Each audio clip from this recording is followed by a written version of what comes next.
YouTube channel बाल मंदिर बाड़मेर पर कक्षा 12th के सभी छात्र और छात्राओं का हार्दिक अभिनंदन है। प्रश्नावली 12.4 प्रथम कोटि एवं प्रथम घात की अवकल समीकरण। प्रथम कोटि एवं प्रथम घात की अवकल समीकरण में स्वतंत्र चर x, आश्रित चर y और आश्रित dy/dx विद्यमान होते हैं। अतः समीकरण को निम्न प्रकार से लिखा जा सकता है। dy/dx बराबर फलन f x और y में, जहां f x y चर x तथा y का कोई फलन है। dy/dx f फलन जो x और y में होगा, या g हर में x और y में कोई फलन होगा। इस प्रकार भी हो सकता है प्रथम कोटि और प्रथम घात की अवकल समीकरण, प्रथम कोटि और प्रथम घात की अवकल समीकरण, और या फिर f फलन x y में होगा dx plus g x y में कोई फलन होगा dy बराबर 0। यह प्रथम कोटि और प्रथम घात की अवकल समीकरण है। जिस प्रकार प्रत्येक फलन का समाकलन करना संभव नहीं होता है, उसी प्रकार प्रत्येक अवकल समीकरण को हल करना भी संभव नहीं होता है। परंतु यदि अवकल समीकरण निम्नलिखित मानक रूपों में से किसी एक रूप में हो, तो अवकल समीकरण को हल किया जा सकता है। ऐसा अवकल समीकरण जिसमें चरों को पृथक किया जाना संभव हो, यानी चरों को अलग अलग किया जा सकता हो। प्रतिस्थापन द्वारा चरों को अलग अलग करना, कुछ मान पुट कर अवकल समीकरण करना। समघात के रूप में अवकल समीकरण, समघात के रूप में बदलकर संभव हो। रैखिक अवकल समीकरण, ऐसे अवकल समीकरण जिनको रैखिक अवकल समीकरण के रूप में परिवर्तित किया जा सके। पृथकीकरण चर वाले अवकल समीकरण। प्रथम कोटि एवं प्रथम घात का अवकल समीकरण निम्नलिखित रूप से लिखा जा सकता है। dy/dx बराबर फलन f x y। इक्वेशन 1, यदि f x y को गुणनफल g x या h y के रूप में अभिव्यक्त किया जा सकता है, जहां g x का फलन हो और h y जो y का फलन है, तो समीकरण 1 से पृथकीकरण, यानी समीकरण 1 से पृथकीकरण चर वालों का समीकरण कहलाता है। इस विधि में dx के साथ x के पद या अचर पद, dy के साथ y के पद या अचर पद रखते हैं। इस प्रकार बने समीकरण में प्रत्येक पद का अलग अलग समाकलन करने पर प्राप्त हल अभिष्ट हल कहलाता है।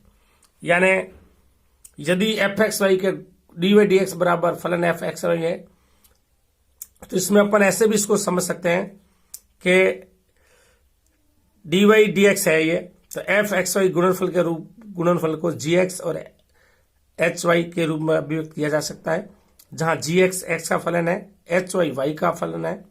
समीकरण 1 को प्रतिकरण चर वाला समीकरण कहलाता है। इस विधि में dx के साथ x के पद या अचर पद एवं dy के साथ y के पद या अचर पद रखते हैं। इस प्रकार बने समीकरण में प्रत्येक पद का अलग अलग समाकलन करने पर हल प्राप्त किया जा सकता है, अभिष्ट हल प्राप्त कहलाता है। और वापस रिपीट करते हैं, प्रथम कोटि एवं प्रथम घात की अवकल समीकरण। फर्स्ट ऑर्डर और फर्स्ट यानी प्रथम कोटि, यानी प्रथम कोटि एवं प्रथम घात की अवकल समीकरण। प्रथम कोटि एवं प्रथम घात के अवकल समीकरण में स्वतंत्र चर होता है x, आश्रित चर y और आश्रित dy/dx विद्यमान होते हैं।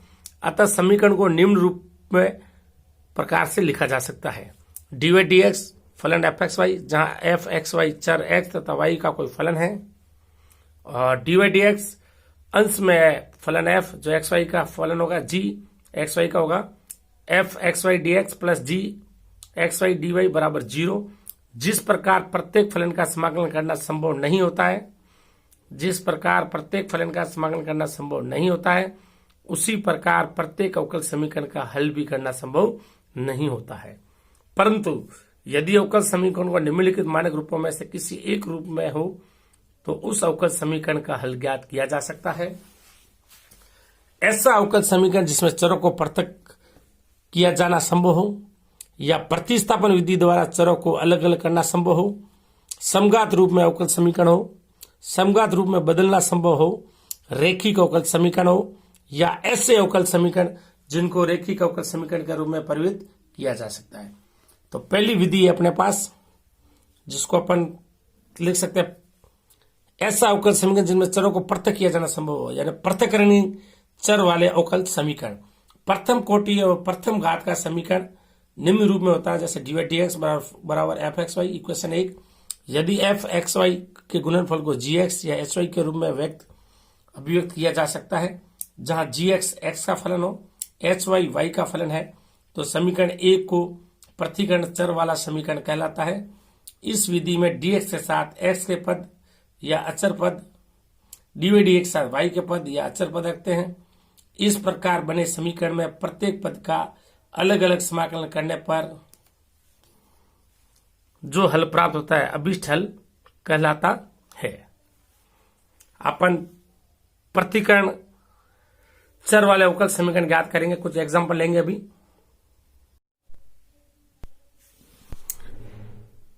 एग्जाम्पल फर्स्ट, हल कीजिए dy dx बराबर e⁻x प्लस y को हल कीजिए। प्रथम कोटि और प्रथम घात की अवकल समीकरण है, चरों के पृथक्करण द्वारा इसको हल करेंगे। देखो कैसे, dy dx बराबर e⁻x प्लस y, इसको अपन इस प्रकार भी ले सकते हैं, e⁻x और e⁻y आधार समान है तो गुणा में घात जुड़ जाती है, तो इसको अपन ऐसे लिख सकते हैं। देखो dy अपॉन e⁻y को यहां ले आओ,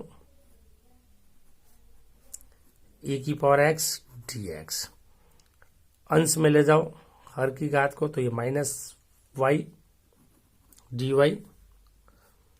e⁻x dx। ये अपने चरों का पृथक्करण कर दिया। यहां से यहां पर अपने क्या कर दिया, चरों का पृथक्करण कर दिया, तो ये चरों के पृथक्करण हो गया यहां से। अब चरों के पृथक्करण करने से अपने को ये डिस्टर्ब नहीं होगा, अपने को आराम से अपन इनका समाकलन कर सकते हैं। तो ये आपके हो गया। अब देखो यहां से आप चाहो तो यहां लिख सकते हो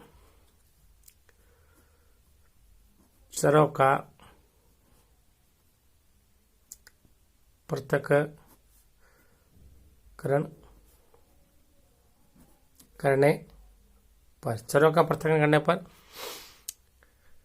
e⁻x dx के साथ e⁻y dy के साथ, घात ऊपर गई तो माइनस में, दोनों तरफ समाकलन करने पर, दोनों तरफ समाकलन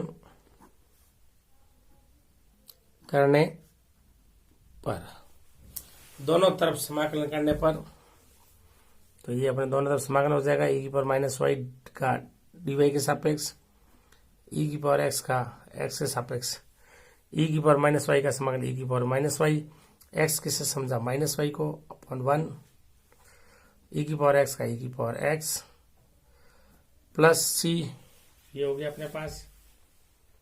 और ये अपन माइनस e⁻y बराबर e⁻x plus c, minus e⁻y को इधर लेके आए, तो ये होगा e⁻y plus e⁻x plus c बराबर 0। ये आपके प्रथम कोटि प्रथम अवकल घात की अवकल समीकरण का चरों के पृथक्करण द्वारा सोल्व हो गया। dy dx बराबर e⁻x प्लस y हल कीजिए। हल dy dx बराबर e⁻x plus y, dy dx आधार समान है तो गुणा में घात जुड़ती है, e⁻x e⁻y चरों का पृथक्करण करने पर e⁻y dy के साथ और e⁻x dx के साथ, तो dx का वज्र गुणा हो गया यहाँ, और ey को मैं यहाँ लाया, ey y के साथ e⁻x dx के साथ, हर में घात अंश में गई तो प्लस का हो गया माइनस e⁻y dy बराबर e⁻x dx।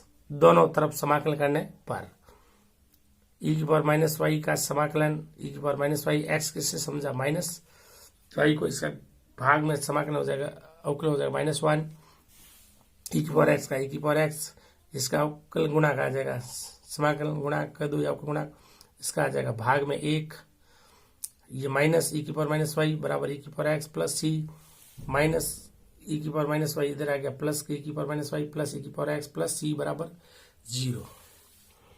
हल कीजिए। एग्जाम्पल 2 हल कीजिए। डी बाई डी एक्स बराबर साइन एक्स माइनस एक्स। इसका हल इस प्रकार है, देखो चरों का पृथक्करण द्वारा करेंगे। डी वाई डी एक्स बराबर साइन एक्स माइनस एक्स, चरों का पृथक्करण द्वारा, चरों के पृथक्करण, चरों के पृथक्करण द्वारा एक्स का डी एक्स के साथ और डी वाई का वाई के साथ। तो डी वाई ये अपने साइन एक्स माइनस एक्स का गुणा डी एक्स से हो जाए, दोनों तरफ समाकलन करने पर, दोनों तरफ समाकलन, दोनों तरफ समाकलन करने पर डी वाई समाकलन sine x minus x D x, 1 का समाकलन हो गया वाई, साइन का समाकलन हो गया minus cos x, sine x का समाकलन हो गया, देखो आप साइन का समाकलन minus cos x, minus x का हो गया एक्स स्क्वायर बटा 2 प्लस सी, अचर पद समाकलन करने पर अचर पद जुड़ता है सी। तो ये आप देखो ये अभिष्ट समाकलन है, चाहो तो इसको इधर ले जाओ, Y plus cos X plus X square बटा 2 बराबर सी। ये भी हल है और ये भी हल है। तो वापस देखो हल कीजिए। डी वाई डी एक्स बराबर साइन एक्स माइनस एक्स, प्रथम कोटि प्रथम घात का अवकल समीकरण है। डी वाई डी एक्स बराबर साइन एक्स माइनस एक्स, चरों के पृथक्करण द्वारा हल करेंगे अपन, वाई का वाई के साथ और एक्स का एक्स के साथ। डी वाई बराबर साइन एक्स माइनस एक्स और डी एक्स, दोनों तरफ समाकलन करने पर 1 का समाकलन वाई के सापेक्ष हो गया वाई, साइन का समाकलन होगा माइनस कॉस एक्स, एक्स की पावर एन का समाकलन एक्स की power n plus 1 upon n plus 1 plus c, minus cos x उधर गया प्लस और माइनस एक्स बटा 2 उधर गया प्लस बराबर सी। ये इसका प्रथम कोटि और प्रथम घात के अवकल समीकरण चरों का पृथक्करण द्वारा। नेक्स्ट एग्जांपल लेते हैं। Example 3 D Y D x plus वर्गमूल 1 minus Y square 1 minus x square बराबर 0 को हल कीजिए। तो चरों के पृथक्करण द्वारा करेंगे इसको। D Y D x plus वर्गमूल 1 minus Y square 1 minus x square बराबर 0। तो देखो चरों का पृथक्करण करेंगे, तो इसको पहले D Y D x plus का उधर जाते हो गया minus 1 minus Y square upon 1 minus x square. अब अपन करेंगे चरों का पृथक्करण, चरों का पृथक्करण करने पर, चरों का पृथक्करण वाई का वाई के साथ और एक्स का एक्स के साथ। तो ये D Y upon 1 minus Y square minus D x upon 1 minus x square, ये वर्गमूल 1 माइनस वाई स्क्वायर इसके नीचे आ गया और ये इसका हो गया वज्र गुणा। तो दोनों तरफ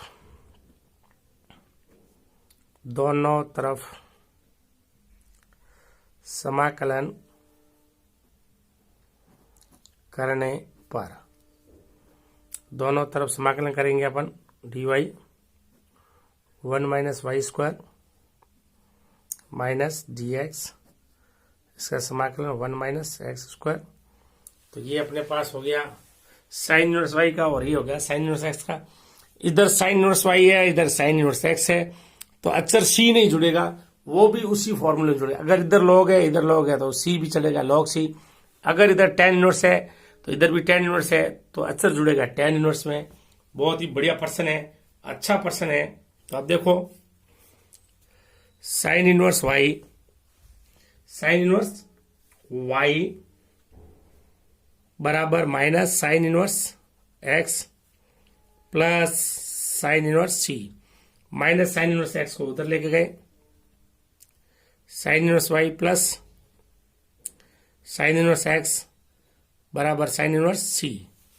ये भी आंसर आ गया। अब इसको अपन को सोल्व करना है, तो देखो sine inverse y plus sine inverse x बराबर sine inverse x 1 minus Y square plus y 1 minus x square, ये आएगा अपने पास। तो ये साइन इनवर्स एक्स की जगह यहाँ वाई है और वाई की जगह यहाँ एक्स है, plus X 1 minus Y square बराबर साइन इनवर्स सी। ये साइन इनवर्स है, ये भी साइन इनवर्स है, ये सी है, तो सी की जगह ये मान आ जाएगा, साइन इनवर्स का चिन्ह हट जाएगा, Y 1 minus x square plus X 1 minus Y square बराबर सी। ये आपके आंसर आ गया। वापस रिपीट करते हैं, पूरे प्रश्न को समझते हैं। देखो बहुत बढ़िया प्रश्न है। ये आपके आंसर आ गया, जो कि अभिष्ट हल है, जो कि अभिष्ट हल है। D Y D x plus वर्गमूल 1 minus Y square upon 1 minus x square बराबर 0 को हल कीजिए। इसका हल इस प्रकार है, देखो d Y D x plus वर्गमूल 1 minus Y square 1 minus x square बराबर 0। चरों के पृथक्करण द्वारा सोल्व करेंगे इसको। y का y के साथ और x का x के साथ फलन, प्लस का पक्षांतर किया, माइनस वर्गमूल 1 minus Y square upon 1 minus x square. चरों का पृथक्करण करने पर d Y upon 1 minus Y square minus D x upon 1 minus x square. दोनों तरफ समाकलन करने पर d y 1 upon 1 minus Y square का वर्गमूल minus D x upon 1 minus x square वर्गमूल। तो ये वर्गमूल हो गया, ये समाकलन हो गया अपने पास 1 अपॉन वर्गमूल 1 माइनस एक्स स्क्वायर होता है साइन इनवर्स एक्स का, तो ये होगा साइन इनवर्स एक्स का, और ये हो गया 1 अपॉन 1 माइनस वाई स्क्वायर, ये होगा साइन इनवर्स वाई का, ये हो जाएगा साइन इनवर्स वाई का, ये हो जाएगा साइन इनवर्स एक्स का। और अगर साइन इनवर्स है तो अचर भी आएगा। साइन इनवर्स में लॉग, इधर लॉग है इधर भी लॉग है, तो अचर भी आएगा लॉग एक्स में। इधर टेन इनवर्स है तो इधर भी आएगा टेन इनवर्स में। ध्यान रखना विशेषकर, ये sine inverse y minus sine inverse x plus sine inverse c, minus sine inverse x उधर ले गया, plus sine inverse y plus sine inverse x बराबर sine inverse c. Sine inverse y plus sine inverse x बराबर, formula है sine inverse x 1 minus Y square plus y 1 minus x square. X की जगह यहाँ Y है, तो sign Y वर्गमूल 1 minus x square plus x वर्गमूल 1 minus Y square बराबर साइन इनवर्स सी। ये आपके सी यहाँ है, तो ये पूरे सी का मान है। साइन इनवर्स हट गया, y 1 minus x square plus x वर्गमूल 1 माइनस वाई स्क्वायर बराबर सी, जो कि अभिष्ट हल है।